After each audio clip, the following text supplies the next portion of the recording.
जय हिंद दोस्तों। पिछला वीडियो अपन ने मध्य प्रदेश का भौतिक प्रदेश पढ़ लिया था, यानी भौतिक प्रदेश के बारे में जानकारी कर ली थी। आज अपन को मध्य प्रदेश की पर्वत श्रेणियों के बारे में चर्चा करनी है। ठीक है, यदि हम मध्य प्रदेश की पर्वत श्रेणियों के बारे में बताएं तो मध्य प्रदेश की पर्वत श्रेणियाँ दो भागों में बांटी गई हैं। कितने भागों में बांटी गई हैं? दो भागों में। पहला है अपना विंध्याचल पर्वत श्रेणी और दूसरी है अपनी सतपुड़ा पर्वत श्रेणी। अगर हम विंध्याचल पर्वत श्रेणी के बारे में बात करें तो यह विश्व का बहुत ही प्राचीनतम अवशिष्ट पर्वत है। अवशिष्ट का मतलब होता है जिसका निर्माण किसी दूसरे के अपरदन अपक्षय या निक्षेपण से होता है, उसको अपन अवशिष्ट पर्वत कहते हैं।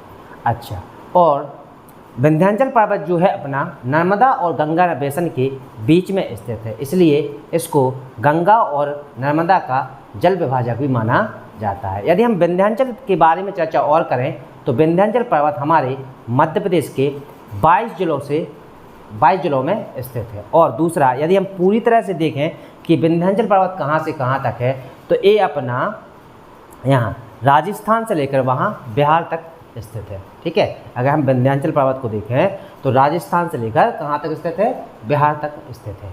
तो आओ हम देखते हैं मध्य प्रदेश की पर्वत श्रृंखला। अच्छा, यदि हम मध्य प्रदेश की पर्वत श्रृंखला के बारे में पढ़ते हैं तो इसको हम दो प्रकार से पढ़ेंगे। नंबर 1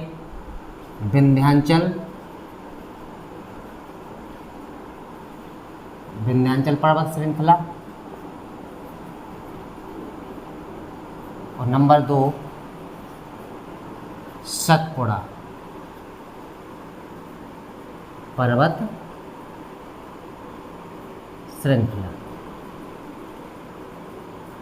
ठीक है, अच्छा, हम देखते हैं कि मैप पर विंध्याचल पर्वत श्रृंखला और सतपुड़ा पर्वत श्रृंखला कहाँ पर स्थित है। ठीक है, तो हमने देखा कि हमारी नदी अमरकंटक यानी जो नर्मदा नदी है अमरकंटक से निकलती है। कहाँ से निकलती है?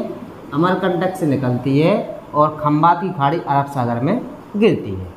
अच्छा, तो जो हमारा ऊपर का हिस्सा है यानी नर्मदा के उत्तर में, कहाँ पर? नर्मदा के उत्तर में हम देखते हैं कि अपना कौन सी पर्वत श्रृंखला है? विंध्याचल पर्वत श्रृंखला है। और नर्मदा के दक्षिण में हमारी कौन सी श्रृंखला है? तो ये है हमारी सतपुड़ा। ठीक है, अच्छा, यदि हम देखें किसको? विंध्याचल को, तो इसमें हमारी जो श्रेणियां हैं वो बीच बीच में स्थित है, क्योंकि कहीं कहीं पर मैदान है धसी हुई है और कहीं कहीं पर निकली हैं। तो हम देखते हैं कि यहाँ की हमें विंध्याचल पर्वत की दो श्रेणियाँ ज़्यादा ध्यान रखनी है बेटा, ज़्यादा इम्पोर्टेंट है, उनको याद करके चलना है। ठीक है, अच्छा, यदि हम मालवा क्षेत्र में चलेंगे तो विंध्याचल की सबसे ऊंचाई 881 मीटर है। ठीक है, और ये सिगार चोटी के नाम से जानी जाती है। सिगार चोटी के नाम से जानी जाती है। तो मालवा में सबसे ऊंची चोटी कौन सी है?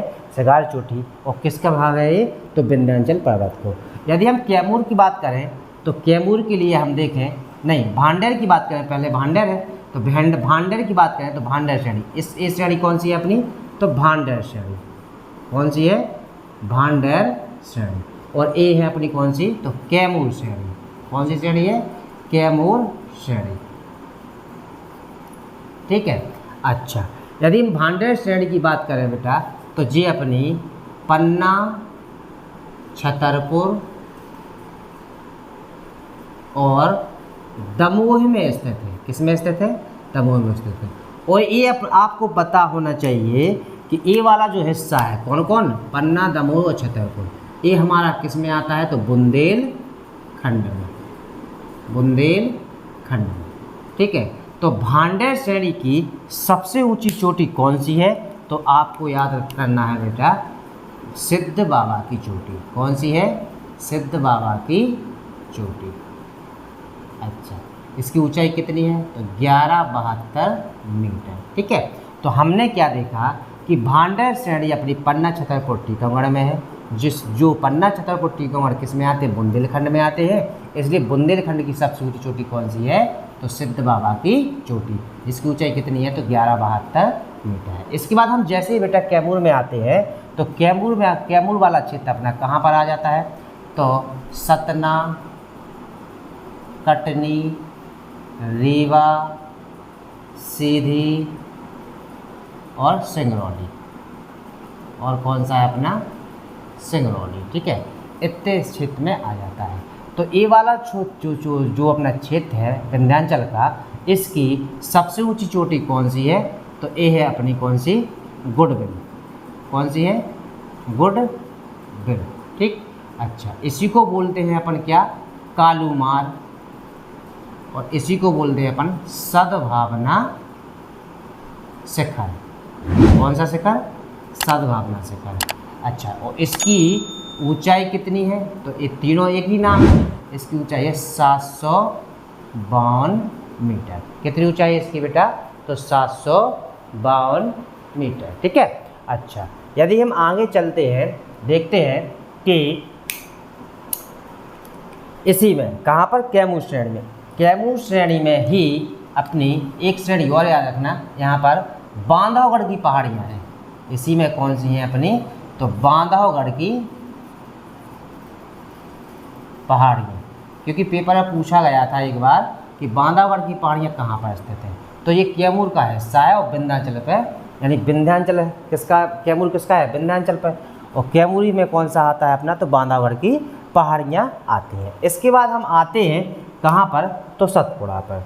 ठीक है, सतपुड़ा हमारा कहाँ पर स्थित है तो हमारा सतपुड़ा नर्मदा के दक्षिण में स्थित है, और सतपुड़ा पर्वत श्रृंखला हमारी कैसा पर्वत है तो एक ब्लॉक पर्वत है। कैसा पर्वत है, एक ब्लॉक पर्वत है। ठीक है, अभी हम बताते हैं कि ब्लॉक पर्वत क्या कहलाता है। पहले हम सतपुड़ा को पढ़ लेते हैं, फिर उसके बाद शब्द बताएंगे कि कौन सा क्या है।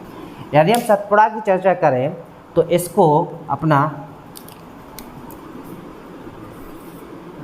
एक श्रेणी ये है, एक कौन सी है तो राजपीपला, राजपीपला श्रेणी। ठीक है, राजपीपला श्रेणी के जस्ट बाद बेटा कौन सा एक दर्रा है, उसका नाम है बुरहानपुर दर्रा, बुरहानपुर दर्रा। इसके बाद एक श्रेणी है बेटा, उसका नाम क्या है तो ग्वालीगढ़ श्रेणी। कौन सी श्रेणी है तो ग्वालीगढ़ श्रेणी। ठीक है, अच्छा, ग्वालीगढ़ श्रेणी के जस्ट बाद हमारा आ जाता है कौन सा महादेव पर्वत। कौन सा आ जाता है यहाँ पर तो महादेव पर्वत। यदि महादेव पर्वत की बात करें तो इसी के ऊपर अपनी महादेव पर्वत के ऊपर मध्य प्रदेश की सबसे ऊंची चोटी कौन सी है धूपगढ़। कौन सी है धूपगढ़, जिसकी ऊंचाई 1352 मीटर है। कितनी है 1352 मीटर है। तो धूपगढ़ की अपनी जो ऊंचाई है वो कितनी है 1352 मीटर है। ठीक है, अच्छा, इसके बाद हम आगे चलते हैं जैसे तो आगे हमें मिलेगा मैकाल, और उसी के आगे थोड़ा सा क्या मिलेगा अपन को अमरकंटक। यदि हम यहाँ पर यानी सतपुड़ा का ही हिस्सा है, सतपुड़ा के पूरब में मैकाल श्रेणी है और मैकाल श्रेणी के बगल में कौन सी है अमरकंटक है। ठीक है, तो ये हमारी कौन सी हो गई मैकाल श्रेणी,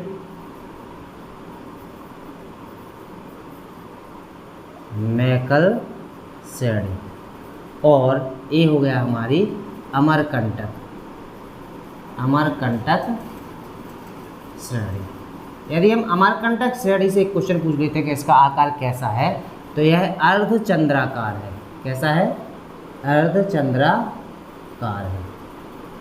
ठीक है, और यदि हम मैकाल श्रेणी की बात करें तो यह मध्य प्रदेश से लेकर झारखंड राज्य तक फैली हुई है। ठीक है, अच्छा, अमरकंटक श्रेणी पर यहीं पर बेटा अपनी अमरकंटक श्रेणी यानी अमरकंटक की पहाड़ी है श्रेणी है, जिसकी ऊंचाई कितनी है तो 1124 मीटर। ठीक है, अच्छा, हमने देखा कि मध्य प्रदेश की पर्वत श्रृंखलाओं में कितनी है, तो 2 है। अगर हम मध्य प्रदेश की पर्वत श्रृंखलाओं को देखते हैं तो नर्मदा नदी के उत्तर में अपनी विंध्याचल पर्वत श्रृंखला है और नर्मदा के नीचे अपनी कौन सी है, तो सतपुड़ा पर्वत श्रृंखला है। ठीक है।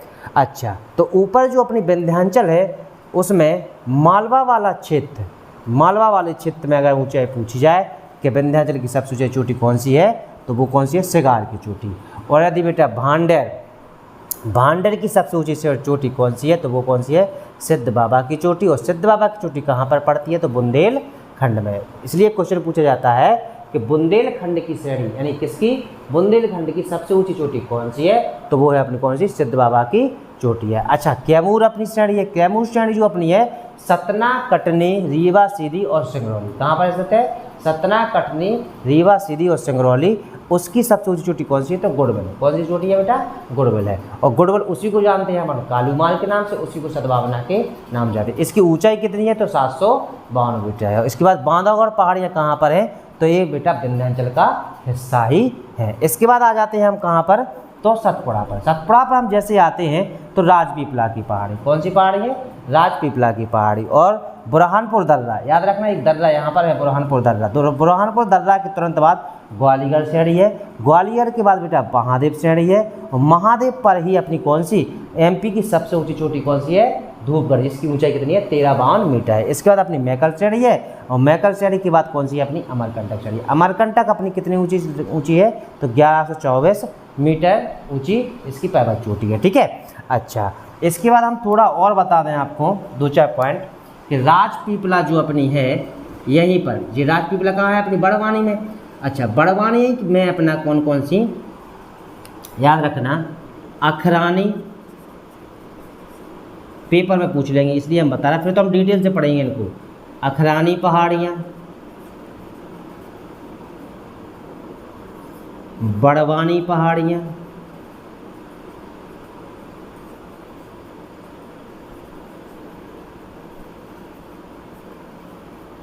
बीजागढ़ पहाड़ियाँ,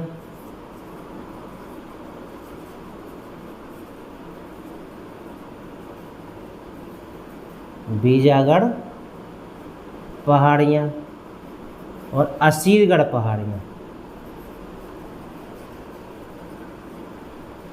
असीरगढ़ पहाड़ियाँ, ये सारी पहाड़ियाँ हैं जो किसके, सतपुड़ा के बुरहानपुर दर्रे के राजपीपला पहाड़ी के यहाँ, यानी कि ये सारी पहाड़ियाँ, 3 पहाड़ियाँ अपनी कहाँ पर है, तो बड़वानी में है। कहाँ पर है, बड़वानी में। एक अपनी कहाँ से है, तो बुरहानपुर में है। किस में है, बुरहानपुर में है। ठीक है। अच्छा, अब हमने देखा कि हमने आज मध्य प्रदेश की पर्वत श्रृंखलाओं को पढ़ लिया है। यदि हम मध्य प्रदेश की पर्वत श्रृंखलाओं के बारे में चर्चा करें तो ये हमारी 2 पर्वत श्रृंखलाएं, एक तो अपनी विंध्याचल और दूसरी अपनी सतपुड़ा। यदि विंध्याचल की बात करें अपने बेटा, तो इसमें हमें सिगार चोटी 881 मालवा में मिल गई। इसके बाद अपनी भांडेर श्रेणी है जो कहाँ पर है, अपनी पन्ना छतरपुर दमोह में बुंदेलखंड में स्थित है, सिद्ध बाबा की चोटी है। तो बुंदेलखंड की सबसे ऊंची चोटी किसी माना जाता है, बुंदेलखंड को माना जाता है। इसके बाद अपना कैमूर श्रेणी है।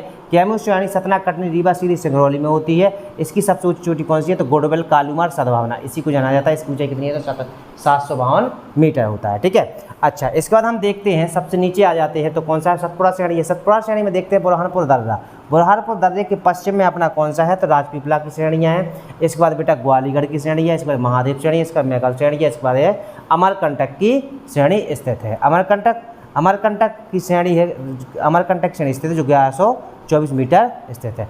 मैकाल पर ही स्थित है कौन सी, अमरकंटक की श्रेणी। अच्छा, इसके बाद हमने बताया आपको थोड़ा सा और कि राजपीपला पहाड़ियों के पास ही में अखरानी की पहाड़ियाँ, बड़वानी की पहाड़ियाँ, बीजागढ़ की पहाड़ियाँ और असीगढ़ की पहाड़ियाँ स्थित हैं। ये तीनों कहाँ पर स्थित हैं, बड़वानी में है। और असीगढ़ की पहाड़ी कहाँ पर है अपनी, तो बुरहानपुर पे स्थित है। यदि वीडियो अच्छी लगती है तो इसको लाइक करें और कमेंट करें और अपने दोस्तों को शेयर करें। थैंक यू, धन्यवाद।